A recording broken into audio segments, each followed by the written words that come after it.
Félix Tshisekedi akomaki na mboka le akokende Butembo lera akomaki pembeni ya kokoma na Butembo alobaki eloko moko alobi non bato bazali kobare ye nzela ezali bato ya bandeko ya lamuka alobai bato ya majorité te soki ezalaki vraiment que la police ayaki mpo akoagresser population mpona kopekisa mwana mboka Martin Fayulu est ce que enga ozalaka na mort moko wana le mosu enga ozala entre bitumba bapolisier na bango mais ezalaki bamilitant ya oyo tokobenga ya lamuka oyo baza vraiment ya lamuka ya solo te bazali oyo bamanipulé par quelqu'un qui est en dehors du pays contre bato ya Faci bazalaki nde la police a intervenir mais soki otali campagne eza kosalema partout batamboli mwana mboka Fayulu akomaki ntina Goma atamboli ntina este mombe yaza moto ya este le ticket gagnant ya biso bato ya majorité to ya FCC oyo ezali mwana mboka Emmanuel Shadari yazotambola leki kutu bato banso parce que ya atteindre ba province ebele. Vous soulignez que ticket gagnant ya biso FCC. Non, d'abord biso, d'abord nanu biso ponga moto na koloba na moto ya FCC, na moto ya majorité, na moto ya PPRD au place Emmanuel Shadari azali secrétaire permanent na ngai.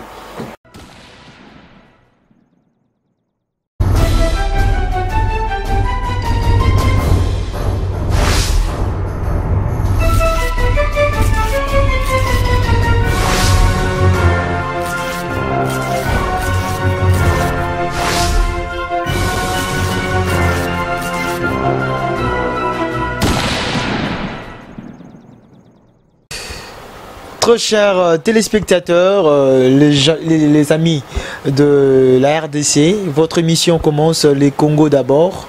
Une émission conçue pour vous donner des actualités, analyser le fait qui se passe dans notre pays. Nous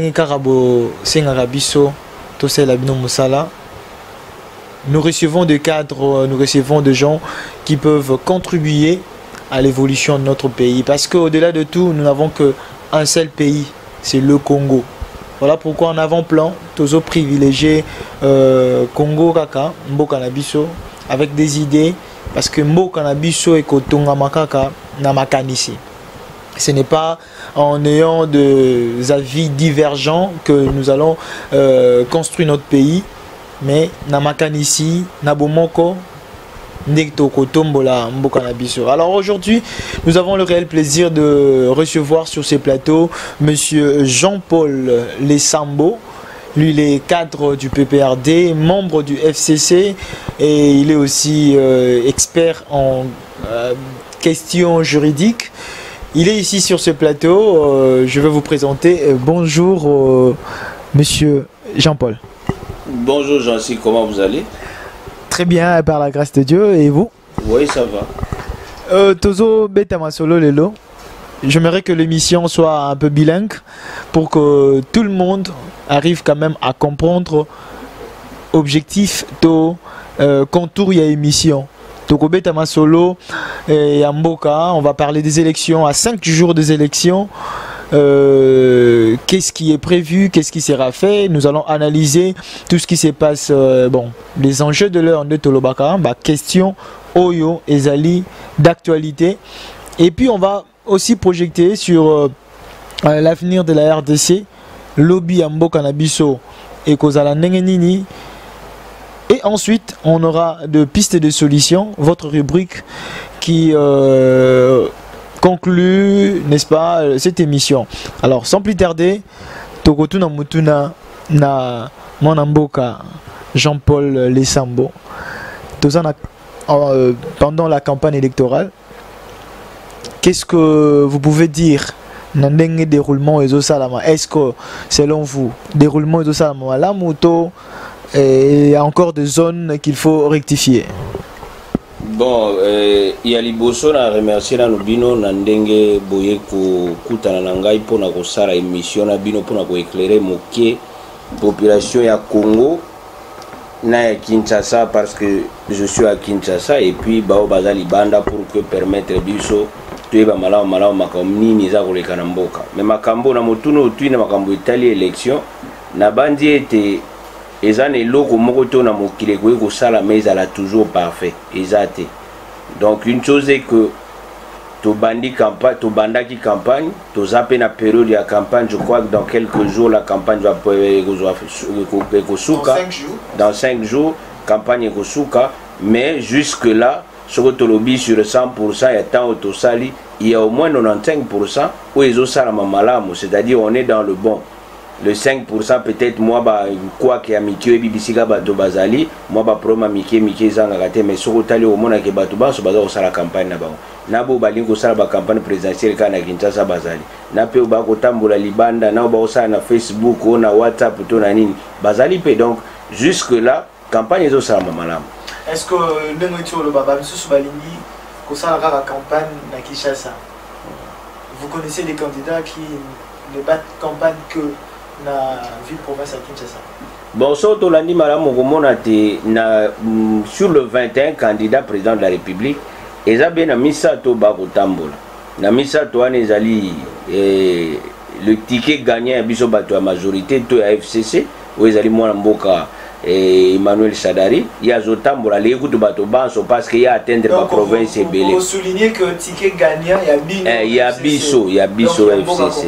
Non, d'abord biso, d'abord nanu biso ponga moto na koloba na moto a FCC, na moto a majorité, na moto a perdre au place Emmanuel Sadari azali secrétaire permanent nangai.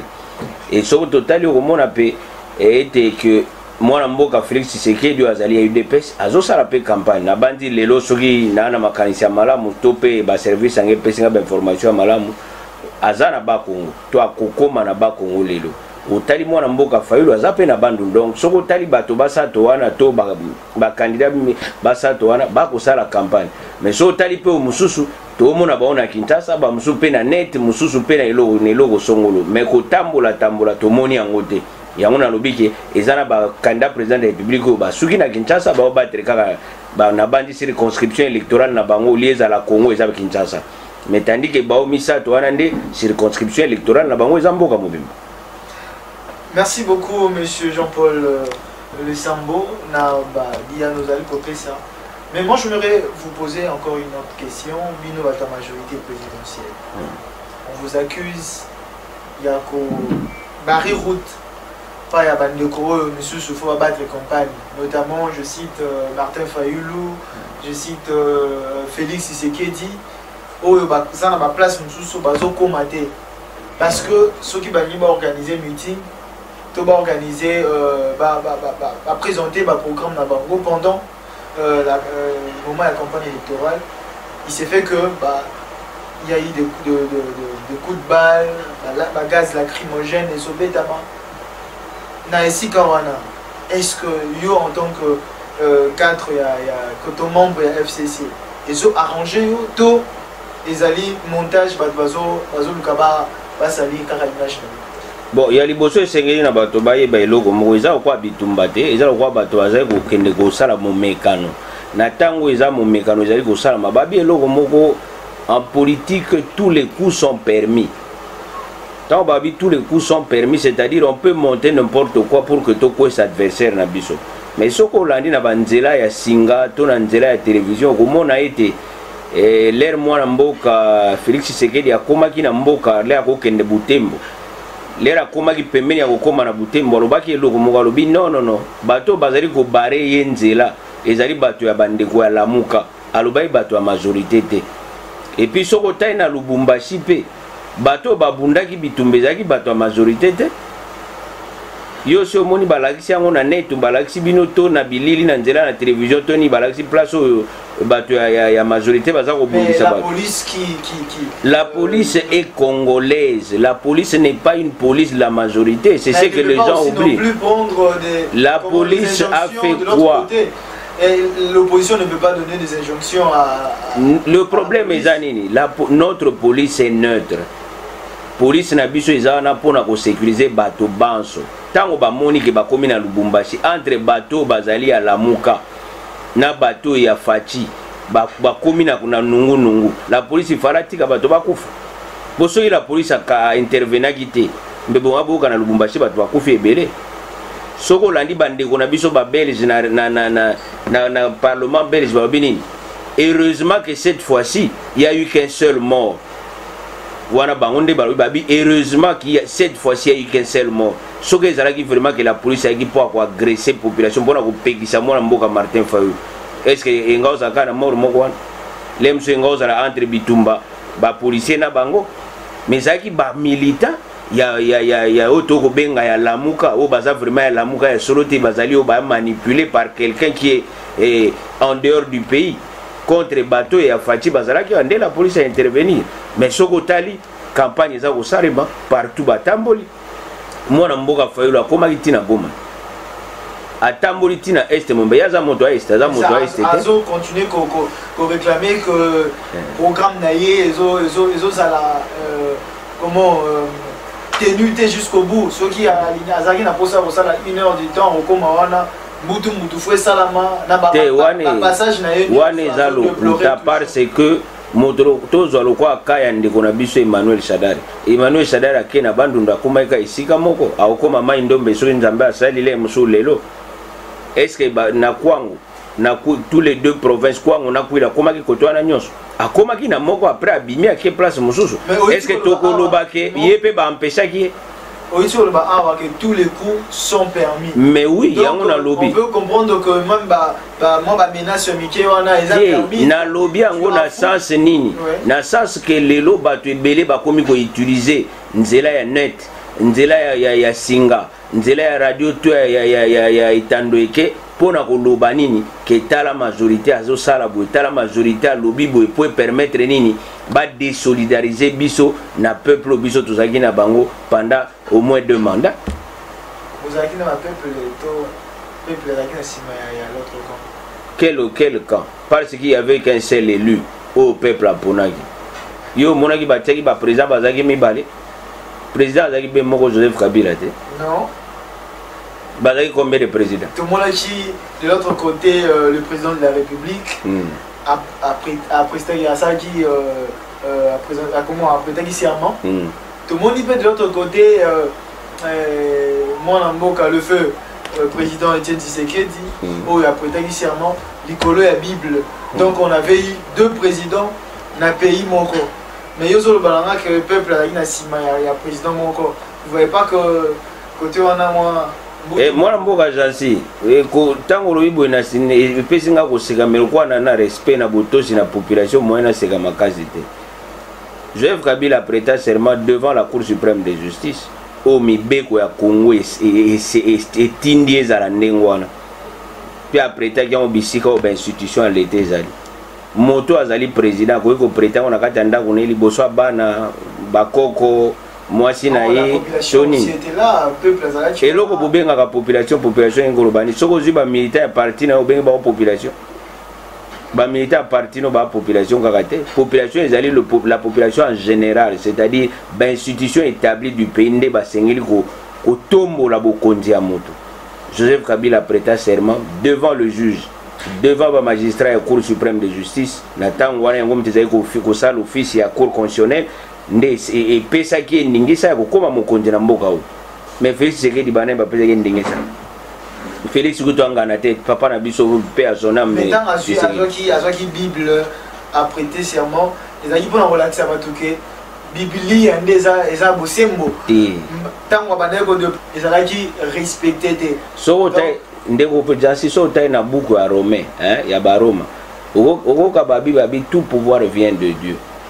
Le pouvoir établi après Nzambe eza pouvoir oyo to wana ngona mokili ya kokonza bamboka moto Nzambe apesaki pouvoir lokwa ndenga kopesa na Shadari na mikolo ekoya apesaki na Joseph Kabila po soki apesaki na Félix na Etienne Tshisekedi angaloba makambo imperium te papa azelisaki bato imperium tilo tomoni imperium te ti papa kei ebo imperium ekoka mokoni. C'est là où il faut plus poser des questions. Mais tout ne sengeli za la mingi ne sikana pour permettre bato bayeba kosala o esengeli na bomoi na bango soki ozuite na élection accepter de manière à ce que moi non c'est là où que les gens se trompent. Nous on est des démocrates. Si aujourd'hui même bino ba pandisango bokomi ko lega na TV bo koloba bo finga mba musumo konja mboko mo bakanga bino bato alega na TV afi mo konja mboko apazo tambola so baba démocratie za ina mboko te to bandaki déjà ko kota na kati ya démocratie malembe tembe to salango biso lelo nous sommes vraiment libres et clairs ce que sali qui na élection peuple congolais pour ni biso te to ko accepter oya ko diriger ko zala mutandu te akozala nani mondele te akozala be congolais wa ko gérer mboka et ko sengela na biso pe to changer pe ngambo soki moto so ba gagner biso to ke na ngambo pe opposition biso pe to sala opposition to moni on ba mboka ibele. Est-ce que beaucoup ndima kozala na opposition peut subir opposition à subir pendant opposition à subir nini parce que dans ce pays il y a on a lobby il y a les lots de commune à campagne électorale à ça les lots boy au tober na nini batili olibaya olimo ya boy batili bazo pareil toujours. Est-ce que bino peut accepter que na zongeli mwana mboka jansi moto ba ko tela libaya zate tozo tana mabaya poto tondongwana ya kwa bitumba o alobi boyo mais ko pekisa moto ndela to pekisite. Et puis il faut boye ba ke na mboko ngai na lobaka mikonyoso ya pas une opposition dans ce pays. Eza na okali sanga moko eza kwa ristourne bato wa ko sala muziki so ekomi tour ya moto akolia bao musu bakima mbanga baliki pembeni na moto ekomi tour na epo baya yo kanti batebele ba na opposition ba bato na mo inde ba ka bopoza ese na butu ba ka bopoza yo mona bato mosusu na vine ya salate ata kozala maître oyo atangisa na créer pamba na ekola za na ngote asala te mais asombaka mituka asombaka bandako kwa na basi mitano mine azwele ba onde là peut-être to kobeta lisolo na yango pe mamukie ya koloba à chaque fois tu as on a analyse na yo salaka oloba mingi que ba opposant oyo to mona kana ba itando ike to zo mona bango na moyi baza ba opposant mais na butu baza ka opposant te ba koma kana bango lo misusu. Est-ce que cette affirmation wana yozo ozo reposer à mon argument na ko biso ya liboso il faut e ba ke Kinshasa eza moke lelo to ana problème moko babenga ka ya culture politique bato ebele bakomo kantondie na politique tozaka mingi binemi mingi le balekana te basala ka semblant kolakso comme si toza binemi mais nde ntango tozaka tofandi na pokwa place oyo bato bamelaka mwa mbenda mwa kopo eza wana soki oyebisika nokoyoka mawa soki oke na babiro mingi ya leta baplace oyo bato bazwi bokonzi oyo aza ministre oyo aza DG oyo nini ke na bakouloire na bango na kamera na ofanda mona bayaka kosenga mbongo mingi eza banani eza bato balekaka na moi na télévision et biloko wana toza kovivre yango nga natunaka eloko moko boye les gens pouvant peut-être me condamner parce que je suis de la majorité mais soki ozwi lelo mwana mboka André Kimbuta yango akulutu na ngai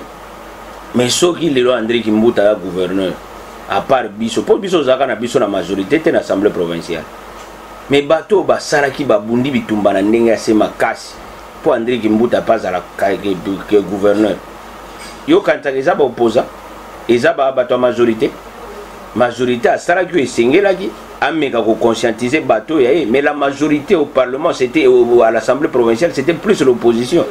Croyez-vous que dans une assemblée provinciale où ezali na ba opposant mingi et na sime bima mutu ya majorité azwi na majini banani bazaki sima likambo ba mingi que eza otobenga kakaniaka majorité présidentielle loko azana bosu mingi akopesaka ba député wana moi mike mais na comment échanger bango liboso et on va voter et na 2006 soko tali malamu komona ke mwana mboka Jean-Pierre Bemba bombaki même ba député na hôtel diplomate bongo koma kanyaki koteleki bango na hôtel entre bango na bango bando mibenga bopoza bayebaki loni bazosala soko ozwi lelo parmi bato badésista pour que Kimbuta azala gouverneur po toyebi moko azalaki ne na biso kombo na ye le gouverneur, l'ancien gouverneur et vice-gouverneur Taboulé paix à son âme, il n'est plus en vie. Je sais papa que... na biso a désistaki mais ça na moto mosusu a désistaki pour na kombo na Fayulu nani a évité que Fayulu a désistaki pour na moto mais oui mais bato oza mopandisa ngo bandeko na baso bazaka na pays du peuple. Donc on voit que Martin Fayulu a désisté qui pona komisa nani mwana mboka avec Mbuta gouverneur de la ville de Kinshasa. Mais bien sûr, ce que OK les locaux tout na bateau basala na hôtel de ville, loba na bango régie immobilière de Kinshasa banda obenga Rimokin. Parmi bateau bazaki ba kondina de région wana. Moko azaki na ki suppléant ya Fayulu. Akoma ki wana ndenge. Na mboka na biso fo bato ba kofungola miso. Ezaka te baleki na TV ba bio monde ko Jean Paul mobomi ndeko Jean Paul. Mais non, tout na moto atanga bomaki bozaki na ye. C'est que yo po bomaki passe moto azalaka place moto abomi ye pas za complice. Yango nazaki koloba que ezana mingi ba koloba lelo baza opposants, mais pour moi, je les considère comme je ne les considère pas comme des opposants. Nazo considérer ba lokwa baza bato na moi, baza ba caméléon na moi ya lobi azo opposant mais na butu azana biso. Mais qu'est-ce qui ne va pas entre la majorité présidentielle, famille politique nayo na Fayulu? Parce que apparemment, on se rend compte que le seul candidat ou aza victime au bozo coincé makasi ezaka la Fayulu. Tozo coincé makasi te mais tu es dit que Fayulu n'est que... Parce que vous reconnaissez que c'est une force? Non. Tu es dit bien que Fayulu a sa force, mais Fayulu a sa marionnette. On l'a utilisé pour qu'il y ait déranger Congo. Au bana Congo bazo comprendre. Na autre petit exemple mon. Tolobi makambo beaucoup ba machine à voter na mboko tolobi makambo machine à voter o machine à voter za mabe o zongi boyo et sikoti ego sengela ke tricherie za la boyena bo. Tangu ba kei bango na bango soit disant ba maire opposant na Genève. Na sorti tangu ba bimisa ki Fayulu. Olanda ki maloba ya Fayulu. Fayulu azaki na 3 préalables ka. Alobi boya liboso il faut balongo la machine à voter. Yami balé. Il faut toilettage ya fichier électoral. Yami sato décrispation politique. Soko toke na likambo etali machine à voter. Soki ba lobby lelo ba longo la machine à voter. Eli ko ba élection vous allez après mbula mi balete. To mbula mi sato. Po il faut basa nini? Ba longo ni machine, ba longo na peka bongo te faut ba to ba yokana na ko yokana tibandima. Oyebi Congo ndenge zalaka même pour na poste moko ba ko sala 3 mois 4 mois. Il faut balancer appel d'offres pour que permettre la société à malamu eko ça la biso ba bulletin musu po bato bazo kantondier o eko bima na machine à voter za papier teze bende pour que permettre ba salo ya minene le roi ba bible ko les même bible et ça la kaba 6 à 7 à 8 mois même une année appel d'offres wana ba traiter ango makamu baso manso mako eko salama pour que permettre que lobby un vrai concessionnaire société à malamu ils ont ba bulletin wana que nous salons libanda pe kwa koyana. À part cela, si on peut bouger déjà, il faut faire encore une autre calendrier électoral. Les baoulukabasa la calendrier, tout comme un boula mi balé. Tomboula mi sac. Nata on a monté aux Almokondambo qui est Joseph Kabila. Mais Joseph Kabila lobby le 23 élection. C'est que yemo pe kolonzo to lobby na lembi na paiement. Totika moto mosuzo akumba. Mais bino lobby te. Tolongo la machine à voter, tolongo la boue, tozonga na boue. Bata wana nyoso tout. Donc ingolo ba bino bana bino ba kabiliste. Biso kutu bato na Kabila to ba kabiliste te. Beaucoup de causes des peuples. Il faut que le Congolais a fungo la mission naïe. Moto akwe kwe sabino talo bio tolongo la machine à voter na ngonga o. O akolo bana bino bolongo la machine à voter ngolo bake. Ye aleki Kabila ye mona kozala Kabila. Parce que eko sala nini tokozwa mbula mi bale mi sato ya sima. Or lelo tozana kati ya mboko to ana crise politique. Pour que cette crise-là est souka et sengeli be élection et salama maponomie salama après maponomie wa kozwa bokondi akumbi mboka mwana mboka Joseph Kabila comme sénateur à vite akofana na ete et okute batoni et alors bino bolingi bongo te alors bolingi bongo te pona nini parce qu'il y a un agenda qui est caché. Est-ce qu'en fait Tsokoto Landim Makamboana Malamo comment que c'est Martin Fayulu qui sera le président de ce pays? Je ne crois pas. C'est lui qui dit dans son programme qu'il fera 2 ans pour faire ça. Mais 2 ans après 2 ans aux années. Après 2 ans c'est que Moutoumsoua. Pourquoi Bokam a des crispations politiques du moment où il y a beaucoup de gens babimi la prison en Mbokao? Ce qui moto a teka le pangwa moto. Moto aïba mbongo moto il faut baya ko dédouaner pour à côté na pouvoir à côté na politique les lotos za ko loba opposition soit disant opposition mbongo na biso comment blanchisseur ceux qui ont fini Kabila za mabe mais yo travaille na Kabila des années ozwa ki misolo ya mboka oyo okoloba Kabila mabe yo malamu Mbongo wana ozongi c'est le peuple congolais. Mais Martin Fayoulou a démissionné même dans le Parlement, tout le monde a dit parmi les députés, Boya qui dans Monique Mambono Salate, a bimi à série. A démissionné na Ngongani, a démissionné qui wana déjà 5 ans mandat na bango c'est là. Est-ce qu'a démissionné qui avant mandat c'est là où il faut plus se poser de questions. A démissionné na période ni.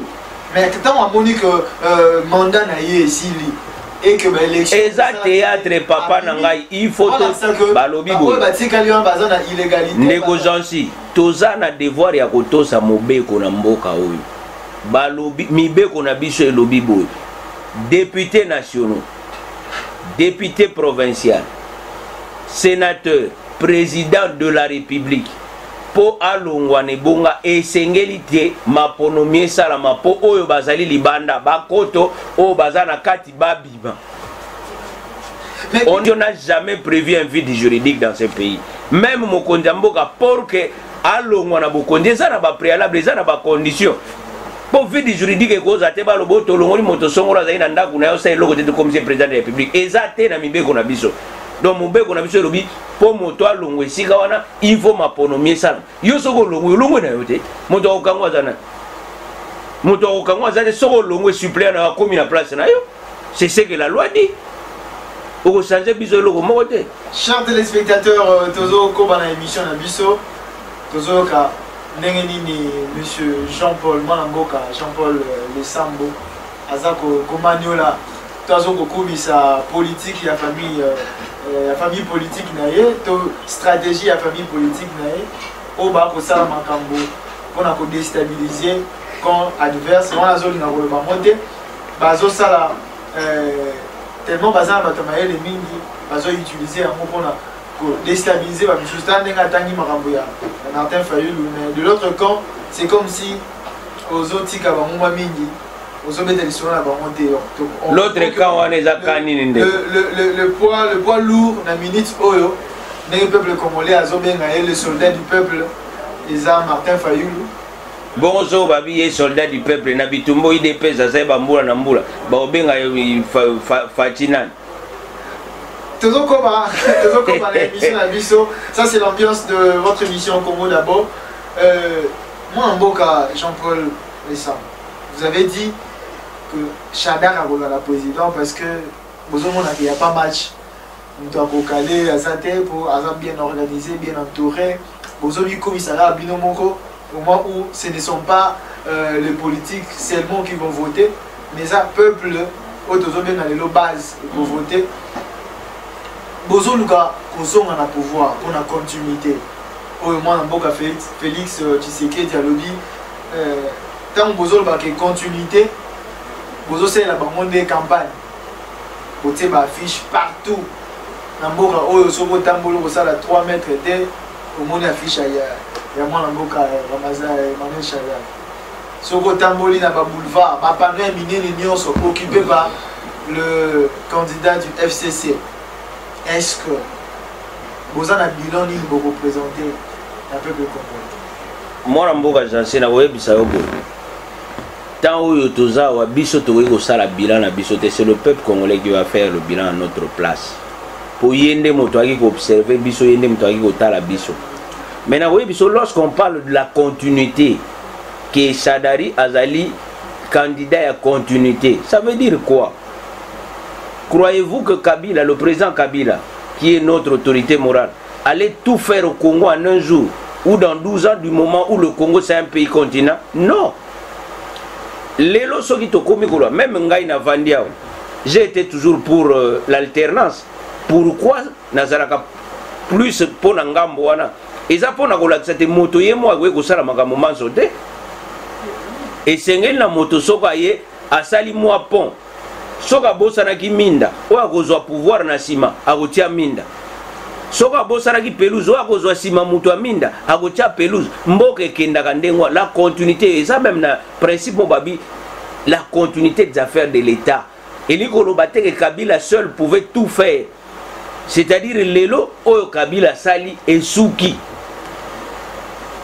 Lobi azo moto akoya o biso to poni o biso to ko pona le 23 eza Shadari soki ya longi akosa la continuité par rapport ya oyo Kabila salaki akotala Kabila sugaki place tel alors nga mwana mboka Shadari nakosala nini nga pe na sala boye soki esali ke to mandat ya liboso to longi soki ya mibale to longi ya misato ezala te moto mosu akokoma te akokoma ye pa ko continuer et que ça il faut biso moko te se cramponner kaka esika no to bino mwana mboka Joseph Kabila tika la kaka tika non moto esengelaka pe na yere moko apema po akanisa pe parce que bato bele bakanisa bokonjeza kwa lipa tala président Obama tanga kotaki na pouvoir mukolo abimaki akomi koko po ni ba problème eleki ebele Joseph Kabila est trop jeune mais na mbula na ya ndimi kotika bokonzi parce qu'il doit aussi se reposer. Il a beaucoup fait pour le Congo. Il y a eu aussi pression de la population. Jamais. Banda kotala ba discours nyonso mwana mboka Kabila sala alobaka kaka eloko moko alobi akotosa constitution ya mboka na biso. Atikala kotinda mokolo moko te bato babongo la constitution. Tuna bayebaza na kati ya majorité to baona na bana PPRD. Na période moi namboka Evariste Boshaba meke ko José moi classe politique na osala livre les bato koti mubulu na mutu balobaki nini que le président Kabila mutatindi mais après wana Kabila lobaki nini alobi on ne changera jamais la constitution ekotika la bongo na monoko ne alobaki na biso ako respecter constitution ya mboka yango atikaki biso to vana na suspense pona suka lobana biso ngai etant autorité morale na kanisi ke moto akoye kokitana na nga moto te soka lobaki ya bongola ngwa ko bongola ngo depuis 2006 pourquoi bongola kité a bongola kaka sikoyo non il faut batu ba yeba ko kanisa na mikolo moko elegaki avant je crois avant 2011 ba période mobulu moko ebimi na mboka je me rappelle plus de la date na ne wana mobulu esalama ya étudiant na mboka oh non il faut ba ko changer loi électorale te boina boy ndenge baloba ba makambo etali recensement toni na yebisa bato na etando kenga bi même les intellectuels congolais bayoki français malamu te l'air mwana mboka kengo alobaki nini alobi likambo etali makambo ya population pona kosala je me rappelle nazo bosana moi alobaki wana pona makambo etali recensement mwana mboka kengo alobaki nini alobi tokoluka to se référer na belément démographique batu babete maboko eza mwana mboka kengo a sauvé mboka c'est la démographie c'est quoi c'est l'étude de la population non po yeba que population azali motango boy il faut ça recensement po batu baboyaki mais intellectuel babimala baba na mboko babi kengo a sauvé mboka mais c'était le même ezaki kaka eloko moko mais bamo ekeseni koto babi recensement côté kuna babi démographie or pour qu'avoir des éléments démographiques qu'est-ce qu'il faut faire? Il faut faire le recensement. Bato bele babima bazoba na période wana ba comprendre nango sima non les jeux de mots. Non. Parce que vous n'avez pas besoin qui tango kanisate. Merci beaucoup mon amboka Jean-Paul. Tozo koma Malem Benasuka émission à Bisso le Congo d'abord comme je l'ai toujours dit, c'est une émission qui reçoit tendance l'union sur la politique. Tolingi karaté to sur la majorité to bato au pouvoir mutunyo soit dans l'ICAN ici ou dans la procès à Koloba parce que nous sommes dans un état démocratique la liberté d'expression est à couper sa mutunyo soit vous avez besoin de participer à cette émission vous nous appelez nous allons venir et toko solo là peba mboka nyonso le téléspectateur bato bali na émission makolanda yo rapidement n'a proposé Mutuna Moko sur la CENI avant qu'il n'a point d'abus sur Mosusu 8000 ou encore plus il y a ma machine où Eziki n'a entrepôt la CENI mais la CENI nous rassure notamment le président Cornenanga Zoïb Seriso que élection Mboule Beta to le logo ni salama toko kene na mapono. Or les 8000 machines aux abonnés ils ont représenté plus 19 communes où ils posent ma machine mais Tous batté par quelle magie Bakinois, au bazo c'est l'élection dans ma pour voter aussi longtemps que 19 communes, ils ont déjà sacrifié. Mon amboka Jean-Paul, makanisi na. Il y a des besoins sengeli de tuer ba malamu na moto nyonso ya sala kelo nyonso za kwa moto wa kotonga ndako te. Moto so alinga tonga ndako osani. Ba saela ka e plan ya ndako wana. Mais après ko sala plan na moto aza architecte ya mayele a olobanini ndako nde to kotonga ngo esengi misolo 19000. Mais ngai na koyo kotia 19000 te parce que sengeli te na zonga liso e pa mokolo moto apesenga mosala po fona chape na ba imprévu na ngana kati. C'est-à-dire na ko chapele mususo au lieu de 19000 na tie 25000 pour permettre ce que loko moko ezangi na kozonga so e pa moto ana te na kozona mbongo ezali koronde na kocha. C'est de même que ce que la CENI a fait.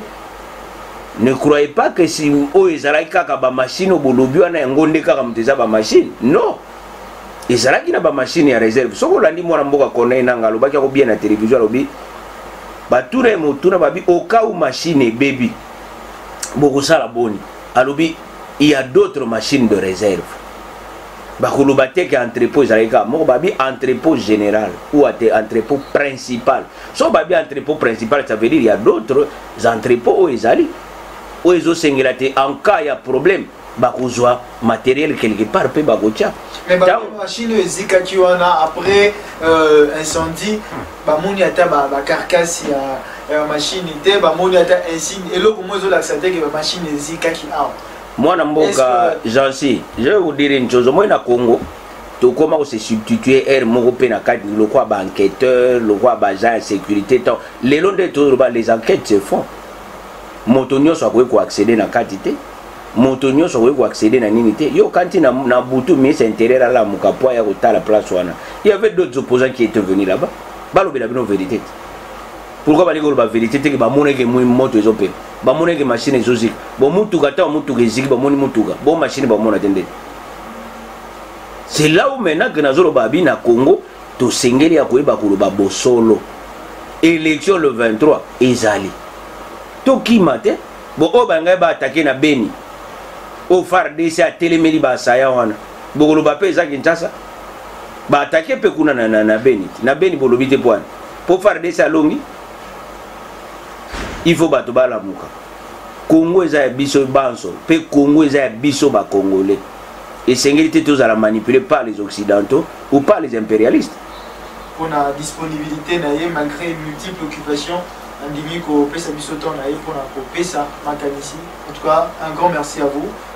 Merci Jansi pour na micro na o pesa yenga na bandi te ozala mbala esukate. À chaque fois que vous benga, je suis disposé à répondre. Merci, nous sommes à la fin de cette émission, le Congo d'abord, émission Nabino Bolinakamini. Vous avez besoin de participer à cette émission.